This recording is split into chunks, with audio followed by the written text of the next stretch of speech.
Tissue fluid is basically आपका, हमें पता है that in our blood we have multiple components including RBCs, including WBCs, including platelets, plasma. So there are lots of components in your blood.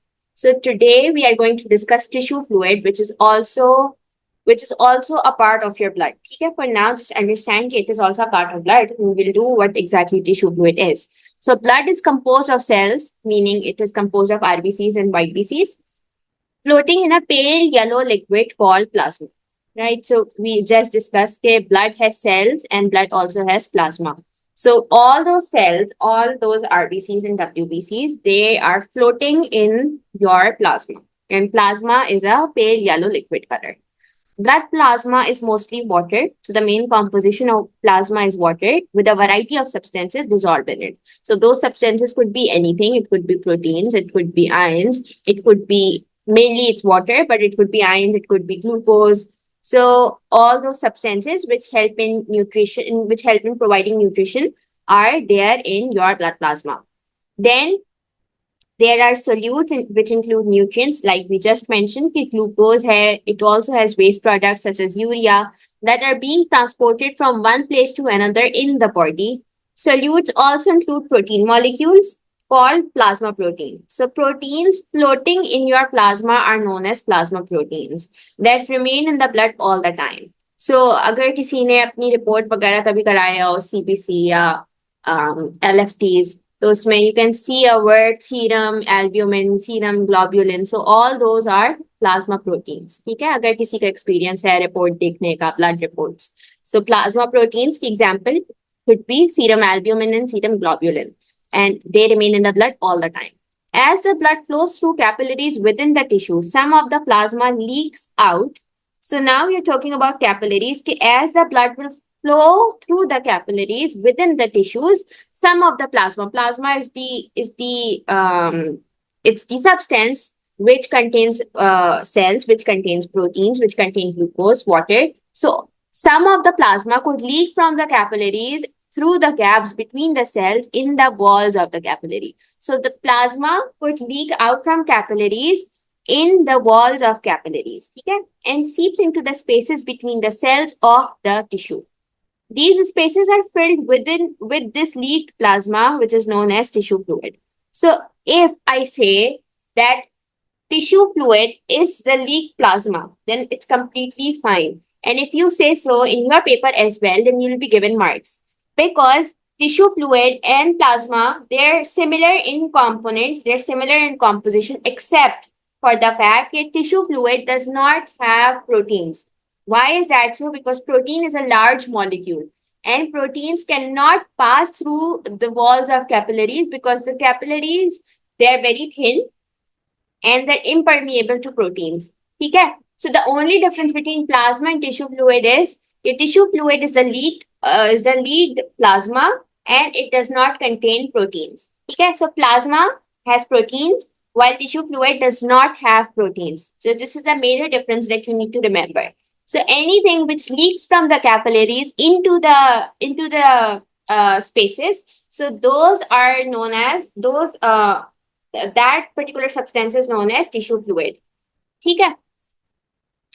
Then tissue fluid is almost identical in composition to blood plasma, like I just said. However, it contains far fewer protein molecules than blood plasma, as these are too large to escape easily through the tiny holes in capillary endothelium. Red blood cells are much too large to pass through as well, so tissue fluid does not contain these. So this is the other difference that you could remember. Okay, what is the major difference between tissue fluid and blood plasma? Your tissue fluid does not have protein and it also does not have RBCs. Why is that so? Because they're too large to pass from the walls of capillaries. Then tissue fluid forms the immediate environment of each individual body cell. So this is something very important. Through tissue fluid, that exchange of material between cells and blood occur. If blood pressure, so this is a clinical case. This is important because इस पे questions आते हैं. If blood pressure is too high, too much fluid, यानी tissue fluid could force out of the capillaries and may accumulate in the tissues. This buildup of fluid is called edema.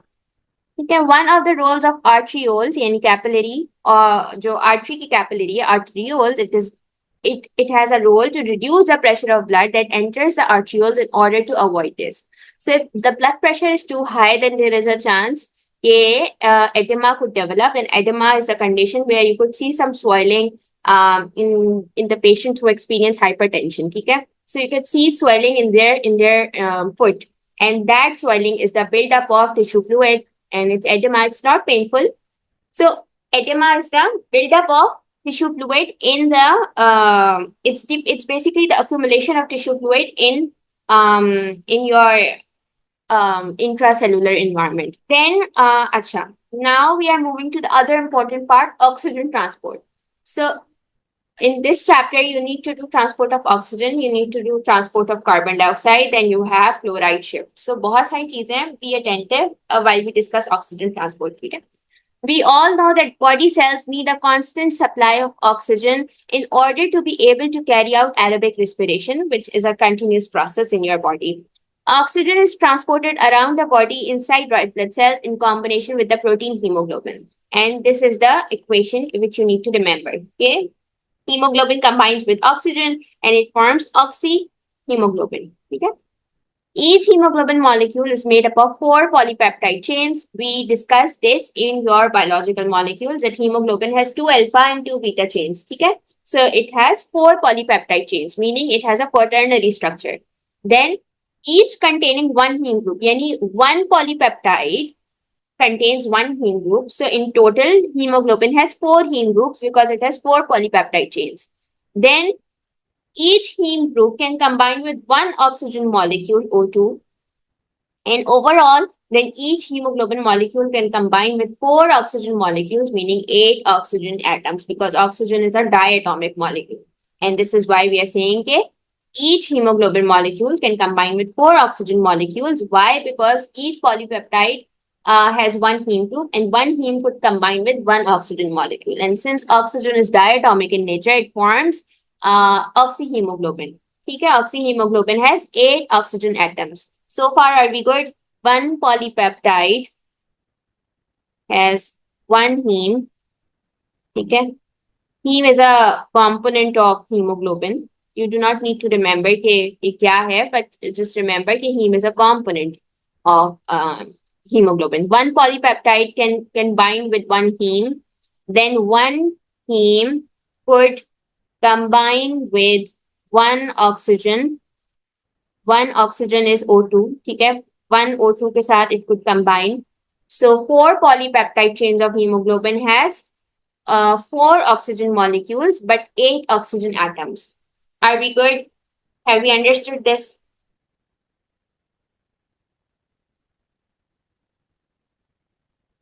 Yes, miss. Okay. Then we now need to study the curve of oxygen transport. We have understood क्या क्या हो रहा है. We have understood the fact that hemoglobin has 4 polypeptide chains and hemoglobin has heme in it. It's a component of hemoglobin and it could bind with one oxygen molecule. Now, the curve shows that at partial pressures of oxygen, the percentage saturation of hemoglobin is very low. That is the hemoglobin is combined with only a very little oxygen. At high partial pressures of oxygen, the percentage saturation of hemoglobin is very high and it is combined with large amount of oxygen. So this is something very basic to understand, but we'll understand this with the help of this graph. The shape of the hemoglobin dissociation curve reflects the way that oxygen atom combines with hemoglobin molecules. We have understood the fact the oxygen combines with hemoglobin and it basically combines with the heme part of hemoglobin. So this is a oxygen dissociation curve, or you can say it's a hemoglobin dissociation curve, and this is representing something. So the shape of hemoglobin dissociation curve can be explained by the behavior of hemoglobin molecule as it combines with or loses oxygen molecules. So there could be two possibilities. Either hemoglobin is combining with oxygen or it is losing the molecule of oxygen. And oxygen molecule combines with the iron atom in the heme group of a hemoglobin molecule. Okay. So hemoglobin, if we classify this, then hemoglobin is composed of two things, heme and globin.